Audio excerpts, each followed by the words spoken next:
ירושלים עד ירושתנו לא נעזבך לעולם עד בתחיינו לבית המקדש נעלה עוד בימינו ארץ אבותינו ושלנו היא לעד. Hi, Shalom Chaverim. You know, there's a Yiddish saying, Vu es farhan Torah is farhan Chachma. Where there is Torah, there is wisdom. And it would follow that those that study the Torah are very wise.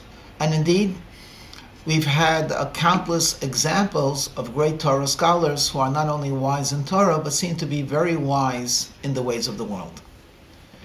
Not that long ago lived a great Torah scholar. His name was Rabbi Mordechai Eliyahu, the former chief rabbi of Israel, just passed away within the last 5 years. And I want to share with you something of wisdom that concerned him.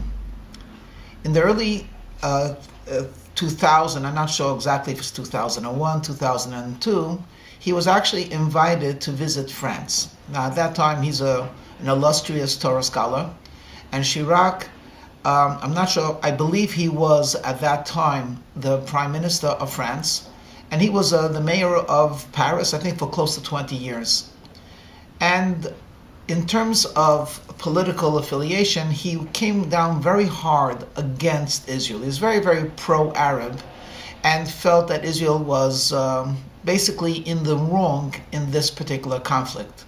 But on a personal level, Chirac had very good relations with some of the leaders of Jewish French Jewry and had, in general, a lot of respect for rabbis.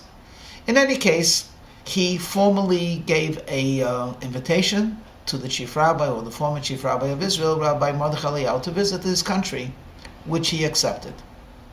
Now, the Israeli embassy were a bit apprehensive about this visit because Rabbi Mordechai Eliyahu was known to be very outspoken in his views, and he took a very clear view and was very, very definitive in his opinion that the Holy Land of Israel belongs completely and solely to the Jewish people. There should be no negotiations about the land of Israel. It is a divine gift to the Jewish people, in addition to which it's actually going to create a hazard for those that are living there. So he felt that if Israel would hold on to the different parts of the land that it had received during the wars, it would actually strengthen itself security-wise. This, of course, is not the official position of the government of Israel, who are constantly talking about negotiation and compromise, and let's give our Arab neighbors some more of Israel, perhaps they will be less abrasive, and so on. So he's known as, in the political circles, very right-winged. When he accepted the invitation to visit France, which included a reception in the Prime Minister's office, they were very apprehensive, and of course the Israeli consulate accompanied the rabbi, but they were really worried about what would the outcome be. How would the rabbi, with his outspoken views, be able to interact with the French government's official position, which was very pro-Arab and very really anti-Israel. The first leg of the journey, they visited the French National Museum, and they had an official tour guide, and the rabbi with his entourage, with some of the dignitaries, chief rabbi of France was with him, and they were shown the treasures of France. But the chief rabbi of Israel, Rabbi Mordechai Eliyahu, acted really strange. They were shown the chair or the throne of Napoleon, and the chief rabbi innocently asked the guide, he says, is that chair for sale? The guide almost flipped. And he says to the rabbi, of course, all through a translation, of course not. This is a national treasure. And the rabbi says, how many years ago did he live? And again, he's looking at this rabbi thinking perhaps he's only wise in Talmud, but he's pretty ignorant about the history. And he told him when Napoleon lived. And then as they're going further down this National Museum, they're shown a room of Louis XIV. And again, the rabbi asked something completely out of the ordinary. He says, Well, this is a room that depicts the king. Was King Louis XIV actually a good man? Was he very moral? And again, they're taken aback at this question. I mean, he was a king of France. What's the difference whether he was moral or not? And respectfully, he says to the rabbi, he was not known for his morals, but he is a national leader, and we very much revere his memory.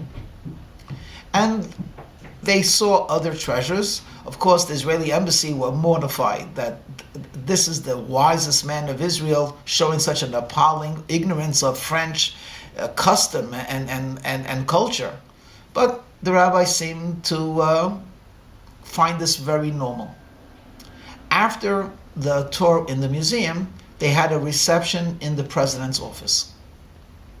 And there was some of the pleasantries, and then Rabbi Mordechai Eliyahu, of blessed memory, was asked to address and give a blessing. So of course he spoke in in Hebrew, and it was translated. And he began by describing his visit to the French National Museum. And he said, I was shown some of the great treasures of France. And I asked very foolish questions. I asked if we could buy the throne of Napoleon.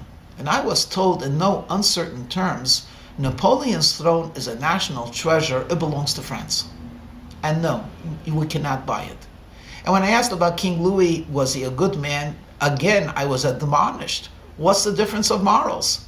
He belongs to France, and therefore his memory belongs to France, and therefore France should study about him. And then he turned around looking at everyone. He says, well, I'm sorry if I offended you. But I would like to ask you a question.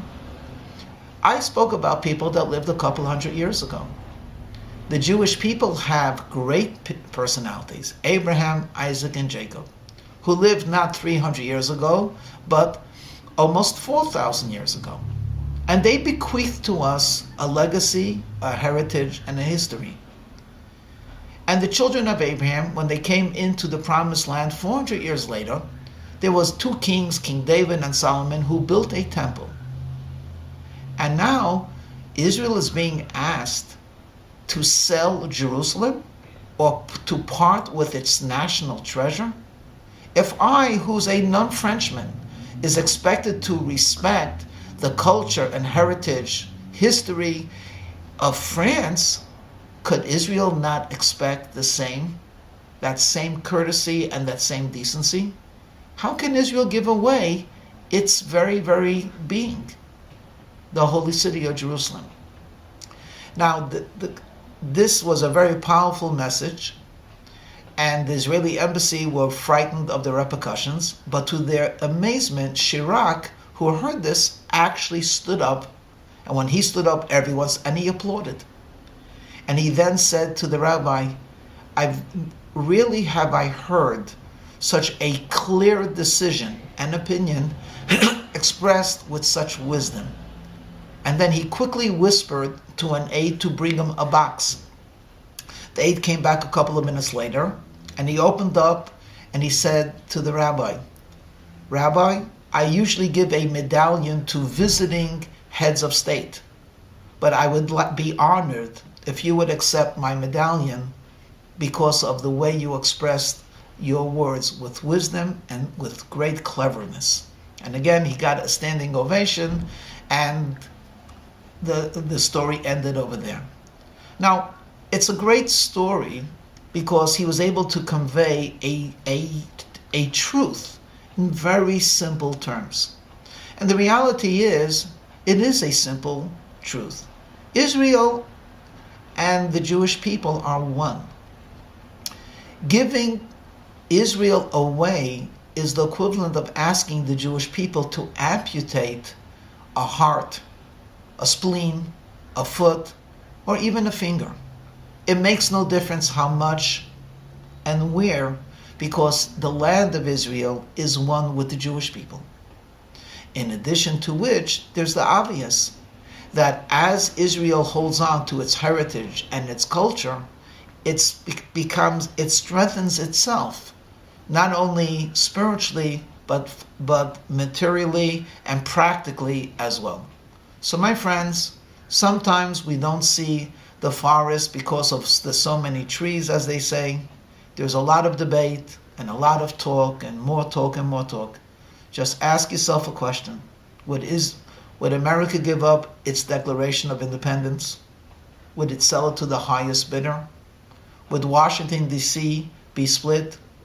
Would we give New York City back to the indigenous people? Obviously not. Israel is our land.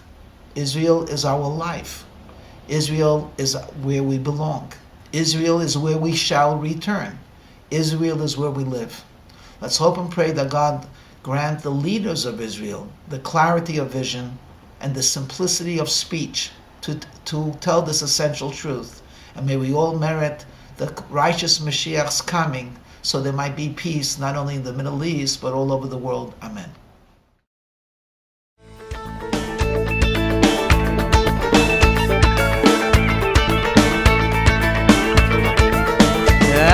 Yehovah, there is vi ho emuno.